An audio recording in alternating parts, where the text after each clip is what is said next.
Kaixo, ongi etorria. Zer moduz problema honekin?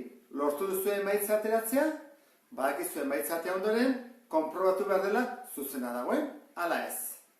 Hasi gaitezen, nik modu bat jarraituko dut. Eta algebrarekin aurrekoan bezala egingo dut. Kasu honetan, datua jarri ditut, hasi aurretik, mailan 15 papertxo daudela, Aitorrek 9 zatitan egiten dituela papertxo hartzen duen bakoitzean, bukaeran 73 papertxo daudela, eta galdera da, zenbat papertxo hartu zituen Aitorrek. Hoi da, galdetzen digutena. Horra, nik nola algebra erabiliko dudan, honi esan behar diot isa edo n. Kasu honetan, n erabiliko dut, aurrekoan ere, aurreko buruketan edo probleman, n erabili dugulako. Horran jarriko dugu, galdetzen digutena, n. Eta hori zer da?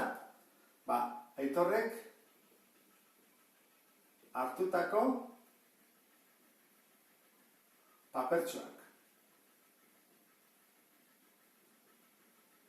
Eta bestea da papertxo kopurua. Guztira, noski. Orduan jarriko ditut horrela. Horrela, jarriko dut. Eta 15 papertxo daude. Horran, egon litzateke 1, 2, 3, 4, 5, 6, 7, 8, horrela ez. 1 hartzen du, 2 hartzen ditu, 3 hartzen ditu, 4, 5, 6, 7, 8. Ulertzen da, ezta? Hau izango litzateke n. Eta fatazegu behan, lege ateatzea. Horran, hori nola egingo genuke? Guazen taulau betetzea. Jarriko dugu, batetik. Aitorrek hartu,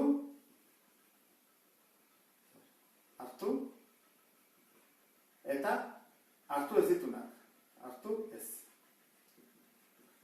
Guazen guztia. Aitorrek bat hartzen badu, zenbat ez ditu hartu? Beste guztiak, ez da? 14. Horrein bai, ez da? Bat hartzen badu zer egiten du? 9 pusketa, horrein bat bider 9.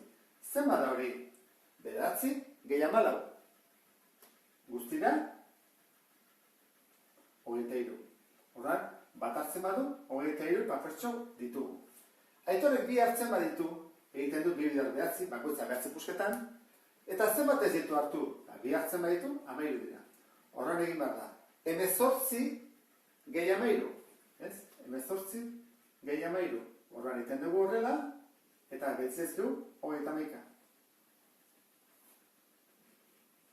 Urrengoa, Aitorrek hartzen baditu 3, bakoitza 9 pusketan, horren 27 ditugu. Zenbat ez ditu hartzen? 12. Orduan da, 29. Urrengoa, Aitorrek 4 hartzen baditu, bakoitza 9 pusketan, zenbat ez ditu hartzen? 11. Hemen ez dut jartzen 29. Hau da, 9 bider 4, 36 gehi 11. Eta da, 47.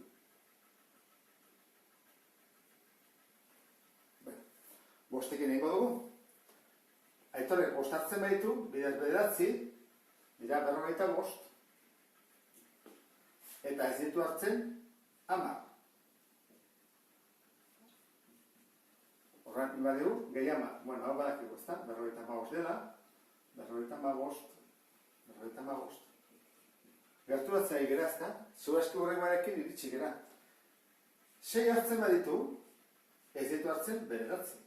Horran, 9 bider 6, 54. Gehi 9, 73. Horran, lortu dugu emaitza. Zein da? Hartu ditula 6 papertxo. Aitorrek 6 papertxo hartu zituen. Hau da, emaitza.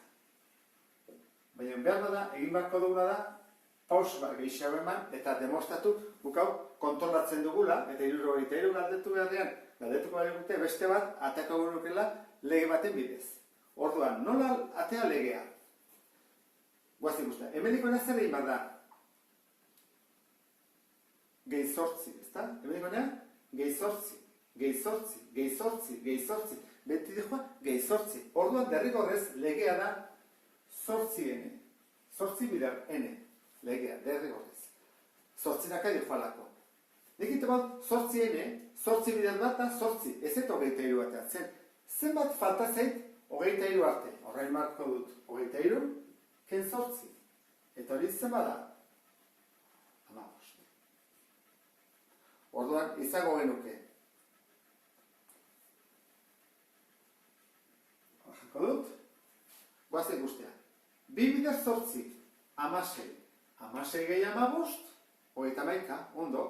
Guazen egitea 6-kin. Zortzi, bider 6. Berrogeita zortzi. Gehi 15, hirurogeita hiru.